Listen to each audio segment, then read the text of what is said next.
And we're going to kick things off on Ohana between HuK and Sniper as we get ready for everything to load up. Sniper is an interesting name for a Zerg player to take, you know? Most of Zerg players are, let's think, abusive? DRG. Right. Oh, you know? okay. Well, I'm just thinking name-wise. You know? I thought we were name-wise. describing them. Right. No, well, there's no, like, soldier that I can think of, but he's a sniper. Right. Like right. Maybe that was, like, maybe he has a compulsory military service and Sniper, like, that's what wants he wants to be do? in. Yeah, he's like, okay. Hey man, I have pretty good accuracy. I have good him. hand coordination with eyes. Maybe we'll ask him in between games. That'd be cool. Yeah, that'd be kind of cool. All right. So, well, in our bottom right-hand corner, the red Protoss here, coming from EGRC. It is our fan favorite by far, HuK. And over here in the top left, we have a GSL semifinalist, also one of the best Zergs on MVP, and consequently one of the best Zergs in Korea. It is MVP Sniper. Consequently in the world as well. That's true. Well, that's right. If you're the best in anything in Korea, you might as well consider yourself one of the best in the world. Even cooking? Even cooking. Football is the same. Foosball? Foosball is the same. Actually, I don't even know if Koreans play foosball, man. If they did, they'd be the best in the world, apparently. There are some really good foosball players, man. There are. There's like you think there's mind games in StarCraft? Think about the mind games in foosball, and reaction time there. Oh yeah. Yeah. I wasn't dissing it by any means. It's a fun game. It's alright. I'm not like a competitive foosball player. It's okay. You sure? Were you at one point? No. I just played a lot back on my college campus, and we used to play for money. But like the rule was. So you were professional. You were a professional foosball player for money. The rule was that if today we learned, guys. The rule is that for every game you lose, you don't necessarily have to pay. You can also opt to take a shot instead and then play again. Ah. So it's a really fun game to play in college. Drinking game foosball. Yeah. The best kind of foosball. The best kind of anything, honestly. Now this guy's a PvZ on Ohana, a map that we've always seen lots and lots of immortal pushes. We'll see what HuK has planned. Everything's very standard so far. HuK is opting for a Nexus and then still pylon blocking. This can, okay, well he canceled the pylon right away, which is interesting. I think that's probably a pretty smart way to do it. He doesn't really care if the Zerg takes this expansion over there. That kind of forces the Zerg to have a queen transferred there late, potentially miss an inject as well. So that's kind of what HuK wants out of that, and he's now putting down his forge for the gateway, which is what he needs to do. If you look at the timings here, the forge is definitely going to be in time, as long as he still has the ability to put up a pylon to block that. He actually did make the gateway before the cannon. I guess that makes sense because forge isn't still not done. So as long as he is ready to put down a pylon to full block here, he should be fine. Well, 4 things are out, pretty standard from Sniper because it will deal with pylons very quickly. And Sniper is going to move, but just like you said, Sheth, HuK should be completely fine. You know, Ohana a map where you can pretty much get very safe to 90, 100. Okay, he just has enough. There's the pylon. Whew. Yeah, and then if you get it in, you can just harass Protoss for a long time. Oh yeah, 3 Lings are really strong once they get into your base. Well, HuK does stabilize here, and Sniper is going for 3 hatchery before gas, very standard as well. You know, oh wow, HuK, is he really gonna try to pull this off? Nope, oh. he really can't try and do it off that hatchery. You can't try on the other one, but there's this queen now. Queen's just like, hi, how are you doing? Queen did not notice at all. Surprise. But that's really good for HuK. Excuse me, he gets to see that the hatchery is on the way. He knows that there's very likely nothing crazy. No all-ins, no roach all-ins, baneling all-ins. Baneling all-ins on this map are actually very strong. Roach all-ins can be too easy. There are 2 entrances if he decides to wait and hit down the other rocks, or even if not, it's a very wide choke right there, as you can see. HuK still, well, let's see what he likes to do. You know, I haven't really seen HuK ever really favor Stargate. I've seen him like to go Robo as kind of like a base, maybe even throw in some more gateways, and even try to experiment with Twilight Council, but from a lot of the PvZs I've seen, he hasn't really done much. Now that said, HuK has played several PvZs to get here, but they're not, I don't think they're the caliber of Sniper. He beat Ghost User and Sasquatch, and with all due respect, I think Sniper is a league above that, so you know, HuK has a bigger challenge on his hands. You know, he's been playing Terrans pretty well today. How's his PvZ feeling? Alright, well if we go ahead and look at a few of the gas expenditures here from the Protoss, first thing he did was get Warp Gate. Then he started +1, and now he's getting 2 more Vespian Geysers. This is the sort of thing where we know for sure now it's not going to be a Stargate. The thing here is probably not going to be an Immortal Sentry all-in. because otherwise you need sentries, right? That's Yeah. kind of the key deal. Quick So robo too. a few things we can see here are Stalker elements, because he is focusing on that +1. There's definitely a timing he can do here with +2 and a whole bunch of Stalkers. He's throwing down, is that 4 more gateways? Yep, he could.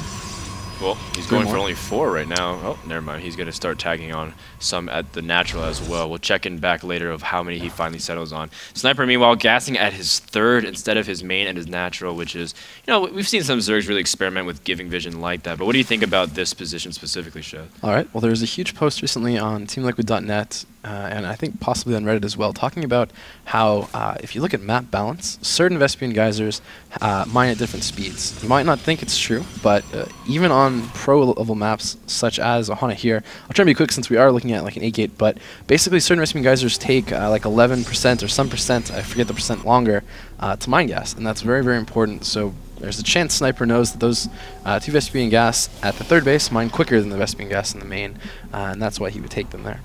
Wow, Sniper really has no clue this 7-gate is coming. Oh my goodness, he really has no preparation. He doesn't have any Spire Crawlers. In fact, his Roach Warden is not even done, and HuK's about to warp in everything with +1. And he went up to 80 drones without really making, or not 80 drones, but 80 supply. 80 supply in general, so 65 drones. In reality, you have to stop at around 65 supply in order to deal with this properly. And he is going to make roaches here. So if he can delay long enough for those roaches to get out, he can hold this off. But he lost the queen at the 3rd. He's going to fall immediately behind an Injax. HuK doesn't necessarily have a very far forward pylon. Would like to usually tuck one in, but his probe did die at the natural. The Zealots are now targeting down the 3rd. Sniper caught completely off guard, and as a result, HuK will be able to get a pretty nice advantage here. The roaches do pop, and they will be able to kite. Creep spread does help him a lot, but man, HuK catching this opponent completely off guard, and the 3rd hatchery drops. Yep, and something you can look at from here is HuK does have 700 Vespian gas with this. Last time we watched him play against Life, he transitioned from this into quickly legs, or speed for those Zealots, and then he went into Archons. This game we're going to have to try and see if he does something differently. I like that he's not making a whole bunch more Zealots. That's what he did last time as well. He actually banked up something crazy like 1,600 Vespian gas. This time, he's not banking it up. He's making sentries. He's letting their energy build up. He is going to let his army get trapped here, which can be a mistake for sure. But in this case, I think his army was trapped, but it got the 3rd, and that was what was important. And Sniper is going to try to kill off this unit pack before he does anything else, but he's in full unit production, and you see that HuK does commit to this. He's going to have his Zealots engaged on some of the Zerglings, but the Roaches are able to sandwich everything. Nice force field does allow him to section off some of the units, so he doesn't have to fight at Sniper's full strength, but meanwhile he is getting his Robo stalling for a lot of time. Massive Zealot warp in as well. He's going to get sentries, immortal Zealots, be safe back at home, and 2 base versus 2 base for now is a nice position for HuK. Very true. Something you want to look at, though, is the amount of workers. So if you could go ahead and check that out for us. All right, so it is only 57. He did lose, now even 54. He lost something like 11 workers, I believe. Was that the count? Well, 65? It was 6 workers. Oh, okay. But, I mean, he made things. Yeah, he has to remake his Vespian geysers in his main, and he already has them at the 3rd, but he can't use them. So I guess 8 then would be the right amount. Okay. I guess theoretically, if you're counting that. And obviously they're not gone forever, but those 2 Vespian geysers are not being used despite being made. And that's what's really going to help HuK stay in it. If Sniper had remained at 65 full drones, his saturation of the 3rd would instantly go right back up to full, but it's just not. And because of that, HuK is in good shape. Well, it looks like HuK is going to go for a Twilight Council as well as getting his Robotics Bay. Yep. Could go for the charge as well since he has an insane amount of Zealots.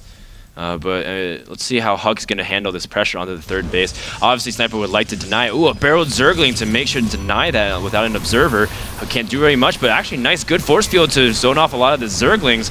And well, there is no observer, so he's going to have to ignore those for now. Yeah, this is kind of an interesting fight. HuK really needs either Stalkers or to just be able to keep all of his sentries alive. And you might think, okay, look, HuK's winning this fight. He's winning it very easily. That's true. One of the things he did do is he lost a lot of sentries, and he doesn't have his 3rd up. So this is all almost like hypothetical lost mining time, or like, I guess, yep, losing these sentries too is like that Overseer is so sneaky. Just tricked those poor sentries out of position. Well, HuK's just going to go for another push here with his 2 Immortals. Does he have anything following like a War Prism? No, he's got a Colossus instead. And I guess he's going to set up like he's going to go for a third base. Meanwhile, he's going to pressure as well. Sniper not necessarily in a good position either. He does have pathogen glands, but I don't think he has any infestors out into the field either. Sniper is in a good position. Oh, well, that's kind of risky, actually. But I guess there's that other way up, so... Sniper should be fine here. The energy on those sentries is very, very low. He's going to be able to flank HuK here, and there's only Zealots. Even with 2 Immortals, Zealots are just so weak against Roaches in this number, especially if they're microed properly. The sentries can get picked off. I really don't see HuK having this attack, even with those few Stalkers, being that successful. I think he'll probably have to run back, make a third. The worker count here could be interesting. I'm not really sure what that is yet. Okay, so let's go ahead and check. It's 59 to 57. So if HuK escapes with his army here, he's not in that bad of shape. He's down on a base, but he's not really down on workers. The key is going to be able to escape with this army or not. And he's, well, he does have a Colossus out into the field, but he's not necessarily going to protect all of his units. They split up, and the Immortals get immediately sandwiched. We see that HuK is just going to continue to engage in this spot. The Colossus is still back at home. HuK trying to add in as much DPS as possible. It does manage to finally deal with the Zergling back that was burrowed under his third. And now Sniper realizing that, well, you know, I can't necessarily... Oh, the Colossus is way out of position, though. I mean, HuK has to kind of be running a little bit quicker here. Losing that Colossus, losing the sentries from this army, losing both those Immortals. No, this is too much damage, Sheth. He's lost almost everything, not really keeping everything compact. Well, he had everything safe, and then he just felt safe, right? It's that trick of, like, well, he felt like he was safe. I guess he said safe 3 times really quickly there, but he wasn't. Well, now Sniper has Infestors out into the field. He is going for a Spire just in case he can utilize any of those Corruptors. Sniper, let's see, he's droning back up as well, so he's feeling very comfortable. In fact, his Infestors are... he's showing his Infestors to HuK. Yeah, potentially he's baiting him. I think realistically it's just a mistake. I sure hope it's a bait, because I mean maybe he's tempting HuK to go out, but either way HuK has so many buildings here that he really can't get to those Infestors easily, especially considering that he doesn't have Blink. Alright, so right here it's going to be a focus on, can HuK section off the Infested Terrans when they're spammed from the rest of the army? Oh, getting that Colossus fungled is very scary. It should get focused down by those Roaches really quickly. Oh, the Colossus does... Ooh, almost managed to escape. But the Infested Terran is targeted down immediately, and HuK doesn't really have much to deal with this unit count. He only has Gateway units with only +1 as the real upgrade, and I mean, Sniper's pushing in here. It's not like he has a lot of upgrades. He just has way more units. He's able to really shut down the big force of Gateway, and he's kept his Infestors alive too. That's the best part. Even if he doesn't crush here, I mean, HuK has no real ability to do anything to follow us up. He is going to warp in some Zealots to try to pressure. But Sniper, he's looking sharp. Yeah, it's all going to be, I guess, how much those Zealots do with the third, and if HuK can manage to save his third. If he can get back into it. But with this huge stream of Zerglings, I really don't see it happening. Well, HuK's pressure gets immediately abated at the third base, and meanwhile his third base is dropped, and HuK, all of a sudden, when it looked like he had a pretty decent advantage, calls GG, and MVP Sniper takes game number 1. As, well, HuK looks like he had a pretty interesting ability or interesting shot to be able to get into a nice position against Sniper. So how do you think he should have followed up his early game advantage? Well, I said safe 3 times real quick. He felt safe. He brought his Colossus out to the front. In reality, he really wasn't. The Zerglings just kind of flooded in there with those few Roaches, and he didn't get the part of his army that was vulnerable back to base when he needed to. And it was just kind of a thought where he thought, okay, I'm safe with this army. We can fight and engage, and I'll win, because look, I already killed your third. I've merged my 2 armies. I should be safe, but he just wasn't. Sniper's macro was too good. Yeah, and he was able to stay on top of everything and just get the easy surrounding, just keep the pressure non-stop from that point on. Now we're going to go to Metropolis for game number 2.